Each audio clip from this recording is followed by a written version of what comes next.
but you don't have. How many days would you estimate that you missed so far? Oh, probably like 70% of school. I'm not gonna lie, probably 70 or 60%. But I get that work done though. Yeah. Is the indoor season more busy or the outdoor? I would say indoor because there's more meets indoor. Honestly, outdoor is more of like the prelude to. Indoor is more of like the prelude to outdoor. Basically. Right. So. But see, I feel like outdoor would be more busy then because it's like the. Yeah, definitely. There's way more meets. Like I said before, like Texas relays. Mm-hmm. Like you don't have that indoors, obviously, but like that's gonna be a big meet. That's gonna take up like 4 days. Regionals, that's gonna take up like 3 days. So those are the extra meets that we don't have indoor that we do have outdoor. So yeah, for sure. Well, glad you finally came on, man. Finally got you on. I'm happy. I'm happy to be here. I'm happy to be here. I feel like I was playing the game of whack-a-mole for real, bro. Like trying to get you on last week and then I know that was my bad. Again, my bad. But I'm glad I'm here now. You good, bro? We gotta be flexible, man. Yeah, gotta be flexible. But yeah, man, I feel like our track team. How many guys we have going to the nationals? We have a total of 120 kids, and so that's crazy. We have like I think 40 or 30 group 30 or 40 going to nationals. I think so. We have such a good track team. But I feel like we don't get our track team doesn't get a lot of praise as much as other sports at least. Like right now, guys are talking about basketball, even though basketball's not doing well right now. They're still talking about them. Baseball season getting started, talking about baseball. But it's been indoor track season this entire time. And last week was the SEC championships, which y'all performed well at, right? Mm-hmm. But nobody's talking about track right now, man. So I wanted to get you on, try to shift the attention of the podcast a little bit to track. I don't know if you've seen any episodes, but I've been doing a bunch of football players on there. Try to get some basketball guys on. I had Bobby on. Oh yeah, Bobby Ryan. Yeah, he told me about that. He loved it. He loved every minute of it. Oh, Bobby actually put a little comment on you the other day. I asked him who was the least funniest person on the team. Oh, he told me he didn't waste any time going to practice telling me. Hey, I talked to the podcast. Hey, I told him you was the least funniest. Sorry, bro. I'm like, okay, that's fair. That's fair. I try my hardest, but no, man. I just wanted to get you on, see if we get a nice little conversation and check up with you, man. For real. But let me go ahead and give you a little introduction though. Okay. Devin Dixon, current Texas A&M track. Would you consider yourself a track star? Yeah. I mean, I guess so. Yeah. Okay. That was a test to see if you're humble or not. Current Texas A&M track star. Not completely. Devin Dixon. Yeah, I'm a track star. Devin Dixon, how you doing, man? I'm doing good. Woke up this morning, doing good. Already, bro. All right, so look. We normally start this out by kind of backtracking a little bit, taking a look at like your high school career, your coming up, and how you actually ended up at A&M. But this is probably our first time sitting down and actually talking, huh? Yeah, definitely. Okay. Definitely first time. Yeah. So what I want to do is I want to start with a little game. I got this from NFL Network. I saw, Grady Williams from LSU? So this is a football player from LSU. He's in the combine right now. He did an interview with NFL.com the other day, and they played a game of this or that. And so that's what we're about to do. And basically how it works is I'm going to read you a list of topics, give you 2 options. You're going to choose between them. Either this or you're going to choose that. All right. It's very simple. Uh-oh. All right. All right. Real quick. Hot or cold? Hot. Spring or fall? Spring. Hard or soft? Hard. Crunchy or chewy? Chewy. Okay. Dark or light? Light. Okay. Beyonce or Rihanna? Beyonce. That was easy. Yeah. Marvel or DC? Marvel. Okay, that was easy too. Let's go. Easy. LeBron or Jordan? LeBron. And this last one's going to say a lot about you. Hamburger or pizza? Hamburger. Ooh, solid choice. That says a lot about a man right there. Yeah. Yeah. Hamburger all the way. Hamburger all the way. Let's go. You got a favorite burger place in town? Burger place? Hop Dotties. That's going to be my main place. Yeah, me and my girl went there for the first time, I think, a couple weeks ago. It's pretty good. The truffle fries? I was just about to say the truffle fries. Hey, the fries are real deal. The real deal. I swear. All right, man. So take me back to your high school career. You're from McDonough, Georgia? McDonough, Georgia. That's 25 minutes outside of Atlanta. Outside of Atlanta. Mm-hmm. Okay. So what is it like growing up in Georgia, man? Georgia, honestly, it's kind of similar to Texas. The weather is crazy. It'll be like 75 one day. Literally the next day it goes to 30, and then it'll snow one day, and then we'll have a tornado watch the next day. Like after that, like it's just ridiculous over there. You grew up in the city or like the country? I grew up in more of the suburbs. There was we lived in this little area called what was it called?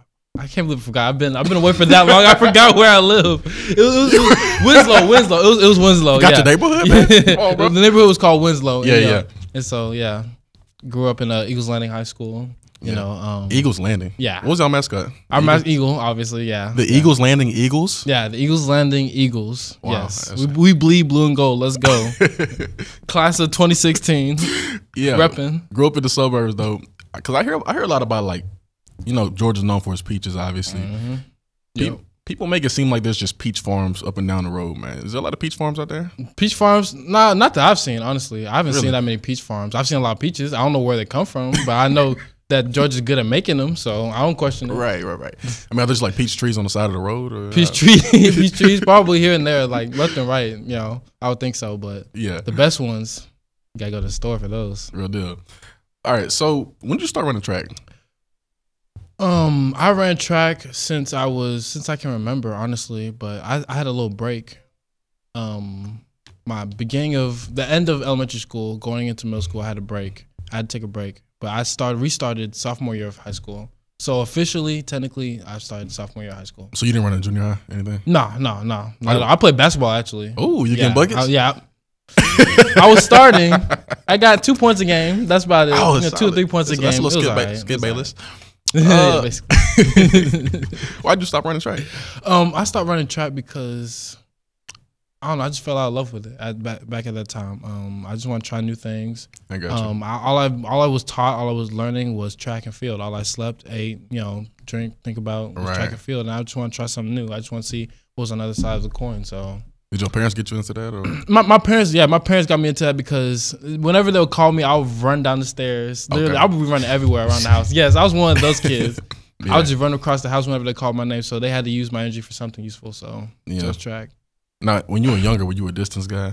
A distance guy, yeah. I originally started from a miler, and I kind of worked my way down to sprinting. Yeah, so I made that same face too when I first heard about how many laps I had to do. Yeah, but and then I did cross country. I hated that. I'm not gonna lie. Personally, I did not like cross country at all. I will not be doing cross country again.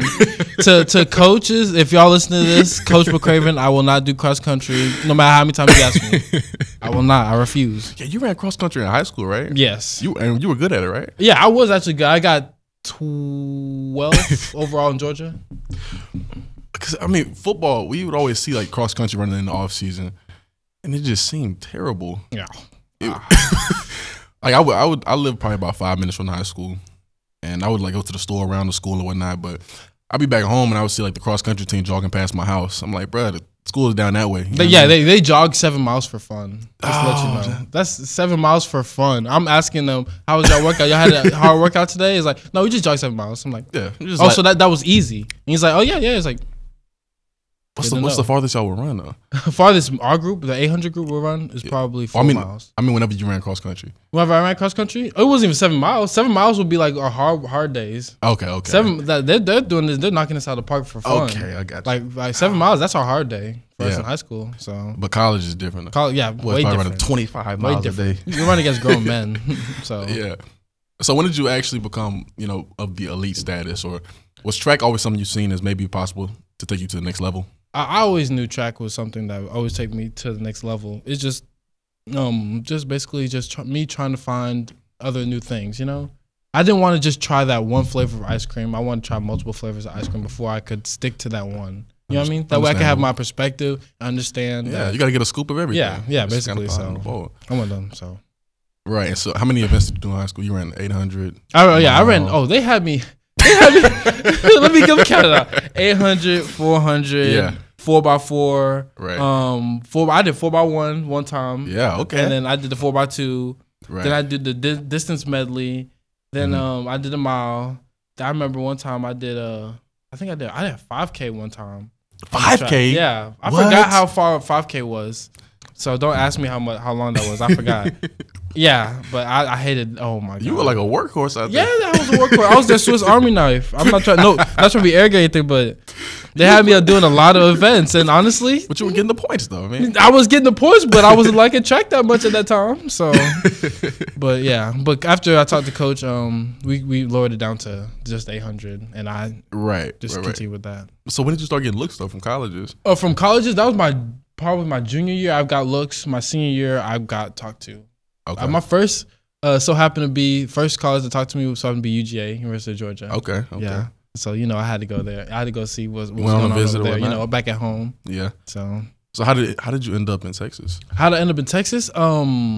Texas A&M was on my visits, and it was actually happened to be my last visit that I chose. Really? Yeah. Where did you visit to? I visited UGA, Miami, Baylor, and South Carolina. Okay. And I wanted to visit Kentucky, but I never did. I never got a chance to. Right. Never did it. But Texas A&M, no. Yeah, I was going to do University of Kentucky, but I chose Texas A&M. Gotcha. Instead. So A&M was like the last. Yeah. Like, yeah. I'll just go to Texas. Yeah. And first time in Texas or no? Yeah. Huh? First time in Texas? Yeah, first time in Texas, definitely. Right. We had to do oh no, never mind. I was thinking about us, something else. My bad. But anyway, what was I saying? First time in Texas. Yeah, first time in Texas when I came on my visit, I absolutely loved it. Okay. I just felt like a part of a family, Like that Aggie connections and stuff like that. That's real. Yeah, like right. people, you're an Aggie? Oh, they will talk to you all day. Other Aggies. I promise. You ever had an Aggie come to you? Hey, Aggie class of '84, show you the ring or whatever. How's it going, buddy? Yes. They tell Aggie class of '84, '96, or whatever. Class of '62. Yes, come in like 50 years later. They will tell you their life story. I love it, man. And I just love it. A lot of people don't like it. I personally love hearing other people's stories. So They're very friendly. Very friendly. What was that? When I talked to Bobby, he talked about meeting Coach Henry, and he said that Coach Henry took him into the office, and they had this conversation. He was like, look, a lot of coaches will tell you that you're going to win a national championship somewhere. And he showed them all the different rings. He's like, look, if you come here, I promise you're going to win one. Yeah. Did y'all have a meeting like that too?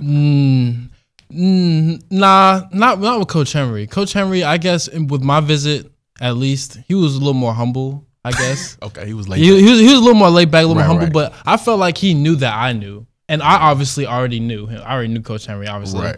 And so the man's a legend. Yeah, man's a legend. So after all my visits, after that visit, I was like, I gotta go here because I can't see myself anywhere else. And now that I'm here, I legit can't see myself anywhere else. So, right. Yeah. So you get here in 2016, was it?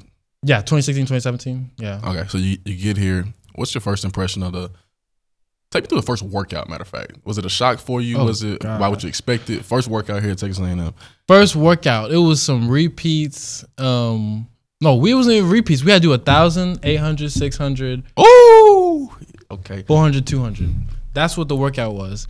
My introduction to Texas A&M and everything in their track facility, I absolutely hated it. I was like, 1,000? We just got here. Come on. Like, let me warm up or something. Yeah. He's like, nope, welcome to the big leagues, boy. I'm like, all right. So the boys out there throwing up or? Oh, yes, I was throwing up. I mean, the process for moving to high school to college, I really think is necessary for me, for everybody. Yeah. Just to just to calm everybody down a little bit.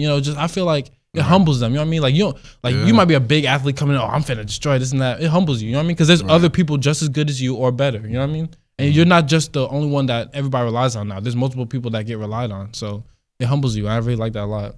We see there's so many situations in football. I play football, so I'm going to do a lot of analogies back to that. But there's a lot of guys we see come in that have like that cocky and they think they're all this and all that.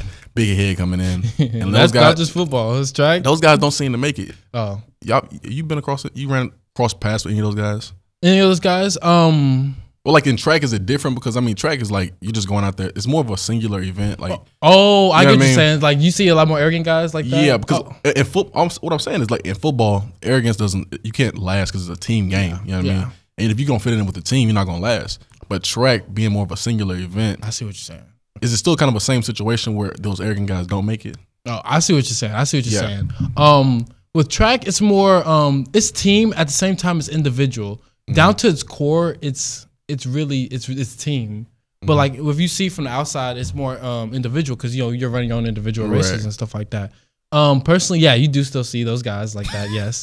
And whether or not they perform to what they say they will is completely up to them. Majority of the guys I've met know. Mm-hmm. But but there's a lot of arrogant guys. You gotta have a little bit of arrogance to you. A little bit. I wouldn't call it arrogance. I'll call it confidence. You gotta have a little confidence to you. Or else you won't make it through here. So you gotta be confident in yourself.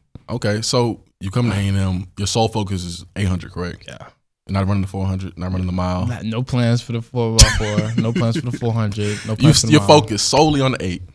What was your first meet like? My first meet wasn't even 800. That's the thing. What was it? They put me do 1,000. They made me do 1,000. And so I'm like, okay, I'm looking at the names. They give us the names and the list, and then they give us the names and then the racers and the races. Yeah. And so I'm looking through. I see my name. And I see 1,000 next to him. I'm like, this must be a typo. Right. This got to be a typo. No way. I don't got 1,000. Like, no, Yeah. Devin, you're doing 1,000. It's a ritual for 800 guys. I've never heard of it before, but I guess they just made up off the spot. Wait, is this like on a bulletin board? Like y'all walk up and just see y'all name on the list? Oh, no. It's sheets they give out for team meetings. We have team meetings on Gotcha. Thursdays and sometimes Wednesdays. So he hands it to you like, look, this is what you're in. Yeah, he shows us, and not only that, he sometimes we have this little projector screen, so he'll show the names and stuff like that, and we'll hear like the other athletes have their reactions to like, oh, like I remember one time this one guy, he did not want to do this one race. I forgot. He's like, he's across the room, and you can hear him like, oh, yeah, you got to be kidding me. Yeah, I just started busting out laughing. It was funny. Dude, that is hilarious. How did the first meet actually go though? It went good.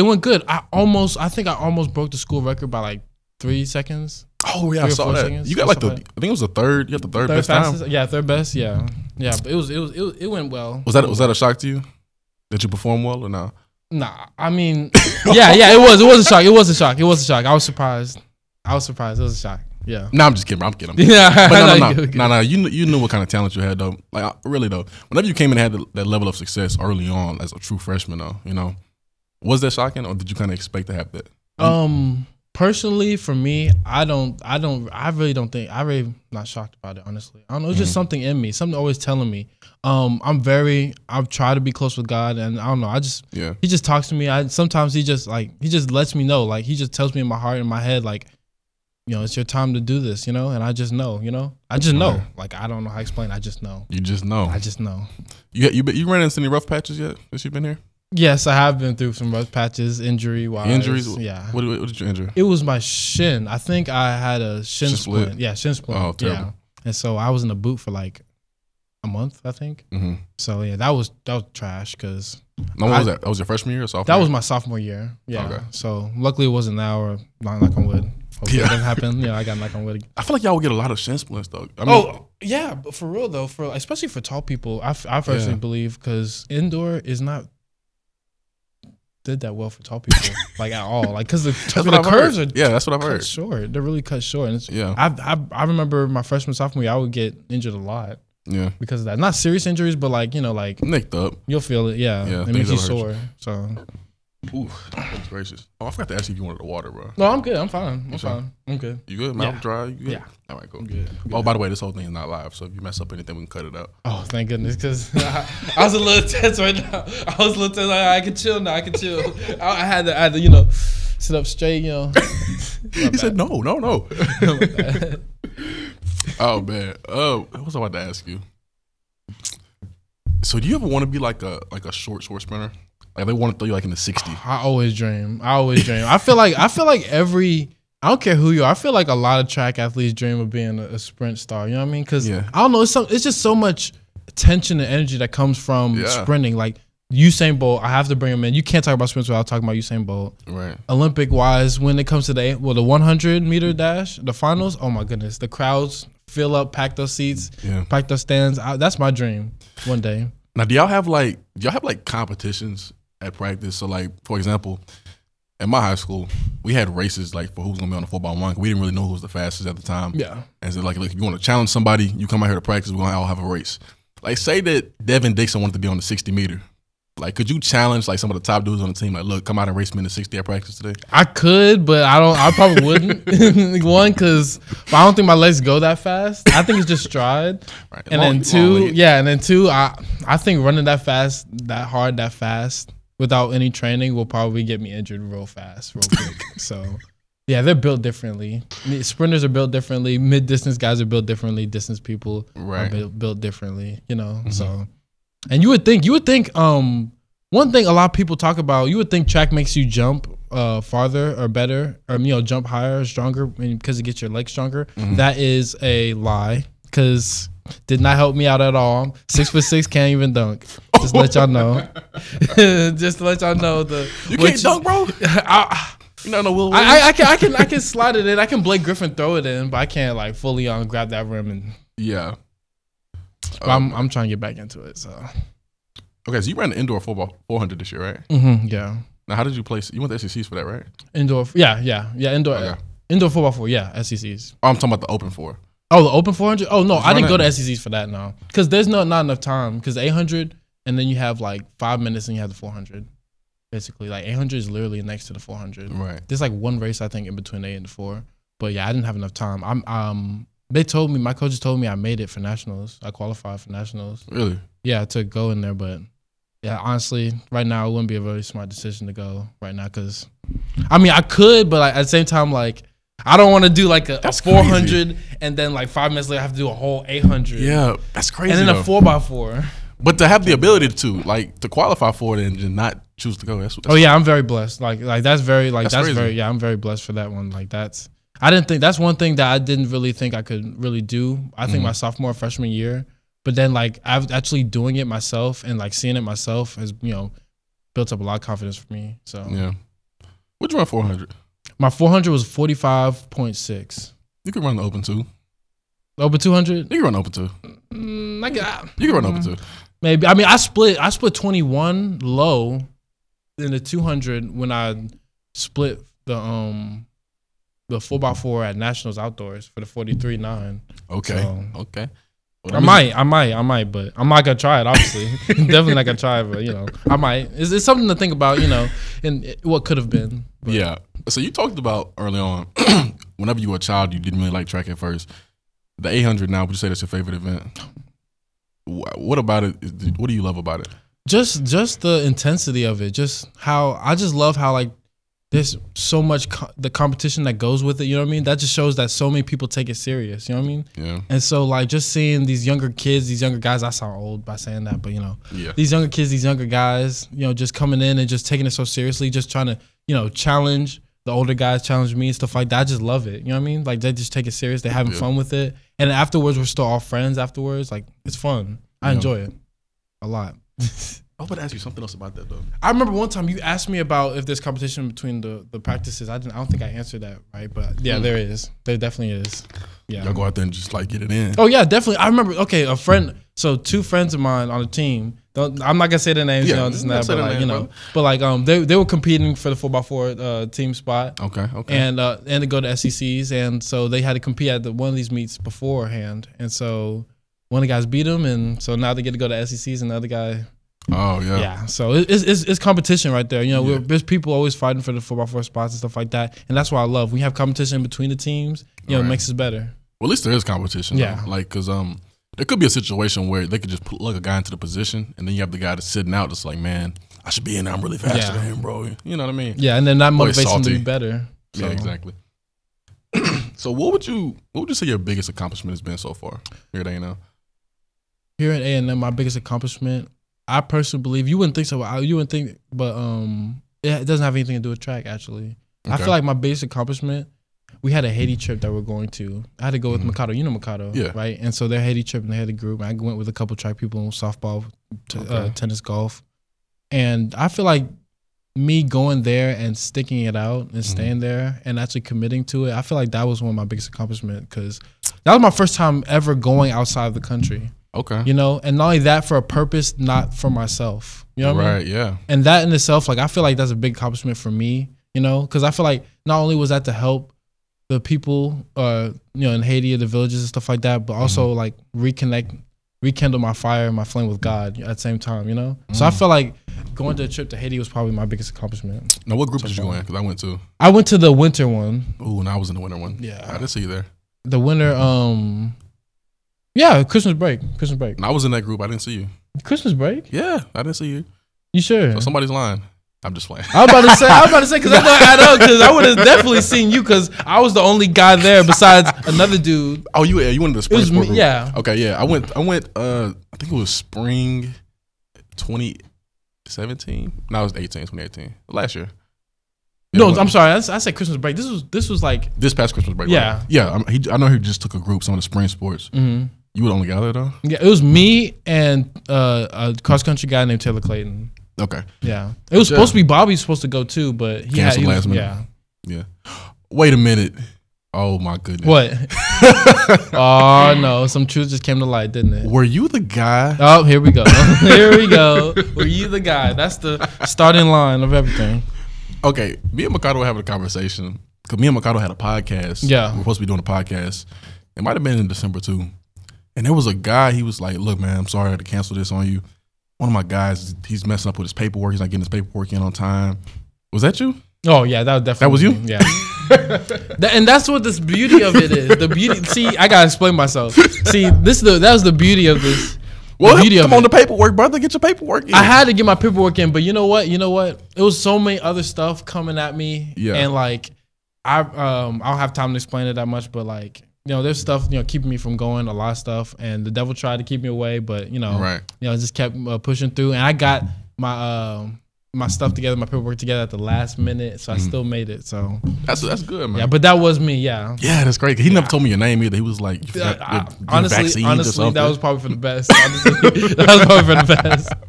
Honestly, that's funny though, man. And I'm glad you had the opportunity to go because I almost backed out too. And I saw, Kingsley Kiki, on the football team.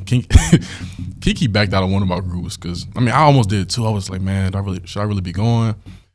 Ours was during the month of May. Yeah. And football, the month of May is the only month we have off the whole year. Yeah. May and December, I guess, kind of.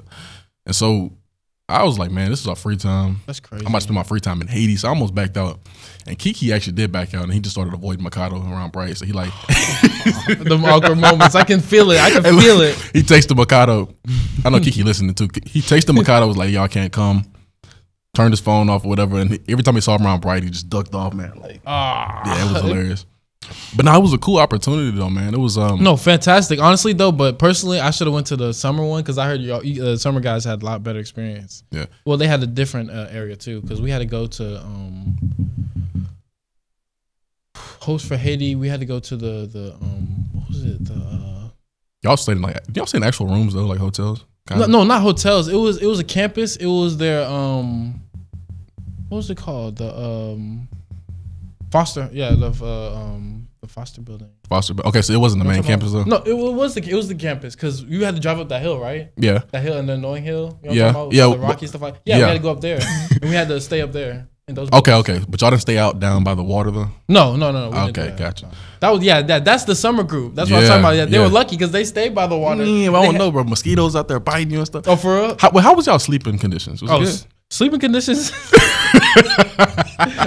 Don't get me started on those. I'm not gonna lie. Yo, the mosquito nets, they did not help at all. I remember one time I had to put a mosquito net over my bed. It was literally a giant hole, like right there. I'm like, oh man. I literally took 2 hours fixing that mosquito net because I was just confused and flustered. So I just remember being so hot. Like that first night was rough too, man. No, it was rough. It was rough, especially mentally because I'm like, I have to stay here for a week. Exactly. A week. Oh my goodness, that's 7 days. The only thing going through my mind, it was like 100 degrees, sweating. We had a mosquito net around the bed. Mosquitoes still getting in, biting you. And I remember I had like a little bitty fan. You bought a fan too? Yeah, I had to. I bought 2. It's a clip fan. Like you had a clip on the railing one and clip on the railing on the other side. I had them just both blowing right there in my face. But yeah, it's like it was crazy to see the transition because that first day, all you were thinking about is, man, I'm not gonna make it through this whole week. Second, third day, you start opening up, and then fourth day, it's like, man, this was an amazing experience. Exactly.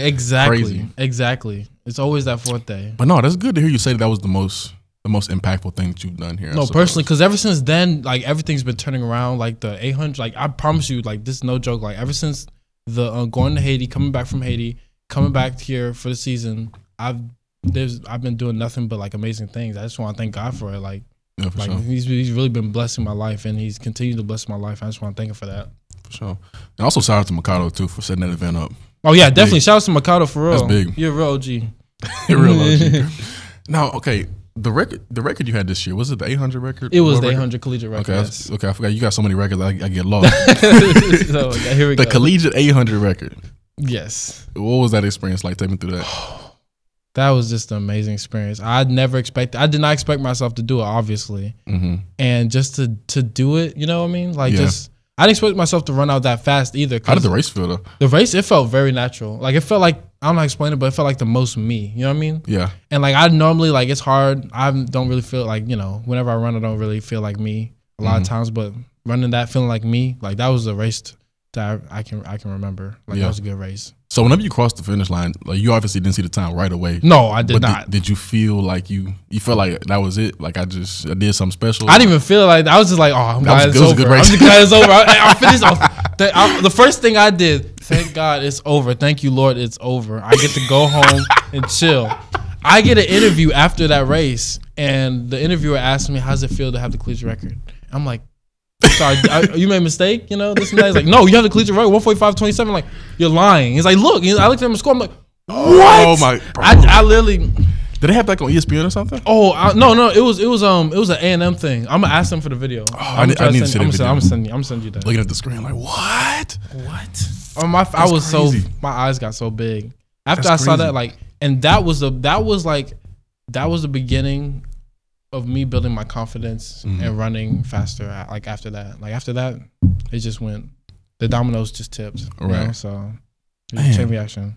And that, do you just talk about indoor being like a warm up for outdoor? Yeah. What you gonna do outdoor might be scary, man. Oh, I'm very excited for outdoor because Bobby comes out outdoor too. Yeah. So I'm very excited for that in that relay. So we talk about every time we get a chance to see each other, we talk about that 4x4. It's gonna be special, man. I'm excited. Real special. I'm very excited. We're doing some big things here.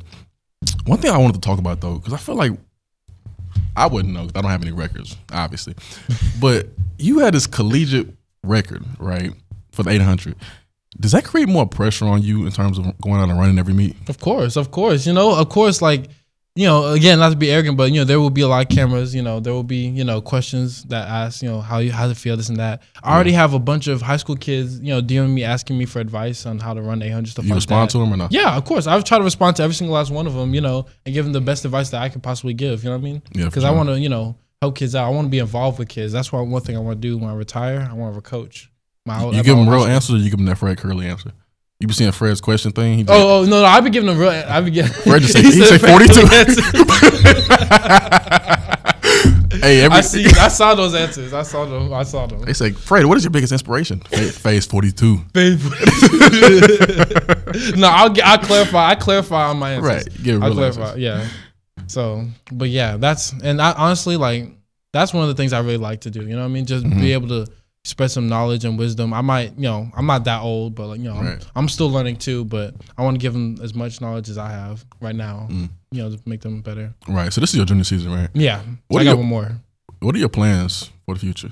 That is a very good question. My plans for the future: hopefully do good this year outdoor, and then if everything goes well, go pro. If not, you know, just stay one more year. You know, depends on how good I run this year. Right. Okay, but my real question is about like the Olympic trials. How does it work out? How does that work out? The Olympic trials. You have to like qualify for an Olympic trial meet, or do you just go to the meet? You have to qualify for the trial. I think there's a meet before the trial though. Okay, like that you gotta do like a qualification meet. Yeah, and then you get to the trial.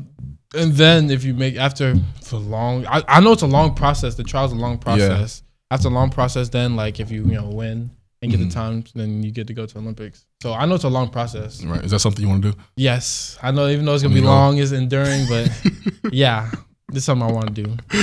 Yeah, I love the sport, so for sure. I love it that much, I guess. Already, bro. Yeah. One more question I wanted to ask you was so. We used to have a strength coach. He used to say to us, like, look, no matter how good of shape you get in, it's going to hurt regardless. For track guys, y'all run year round. You're obviously probably in the best shape of your life right now. Does it get easier or is it still like... Does it get easier? Does it get easier when you run the race? No. Nope. It's just tough always, man. I mean, like my dad tells me and like I tell myself, like, you know, the easy part is the competing at the meets. The hard part is what happens behind closed doors. You know, practicing. That's where it comes. That's where your true self comes out. You know, whether or not you truly want to do this, you truly take this serious or not. You know what I mean? Yeah. We'll have chill days here and there, but when we have those workouts, you better come ready and with your spikes. That's all I gotta say. Because you'll be getting after it. Yeah, already. Thank you for finally coming on, brother. Anytime. I'm very happy to come on. Yeah, man. Good luck at Nationals, too. Thank you. It's going to be big for sure. What's your name on Instagram and Twitter so people can follow you? Instagram, Twitter, Devin Dixon. It's just Devin Dixon. Devin Dixon? I think it's just Devin Dixon. I don't think it's just Devin Dixon. It's not just Devin Dixon, but I know if you just type up Devin Dixon, Oh, it just pop up. No, I don't mean to make it like that. I mean, it's just, and Devin is Devin. I-N, not O-N, because a lot of people want to say O-N. It's not Devon, it's Devin. Yeah. D-V-I-N. D-E-V-I-N. Is it Devin Dixon _ something like that? Yeah, Devin Dixon _ Okay. Devin Dixon _ on Twitter and Instagram. Give my man a follow. Hit him up if you need some Snapchat tips. Devin Dixon sub 43. Just for that Snapchat people that don't, Yeah, people want the exclusive on the Snapchat, man. Yeah. Want to check out the story, see what's going on in the life of Devin Dixon. But sure, man, thanks for finally coming on. Thank you guys for tuning in. We have another big time guest coming on later in the week. Like, subscribe as always. Are you liking and subscribing to our page? Yes. Y'all don't know. Appreciate you, brother. Appreciate you, man. All right, guys. Thank you guys for tuning in. Peace.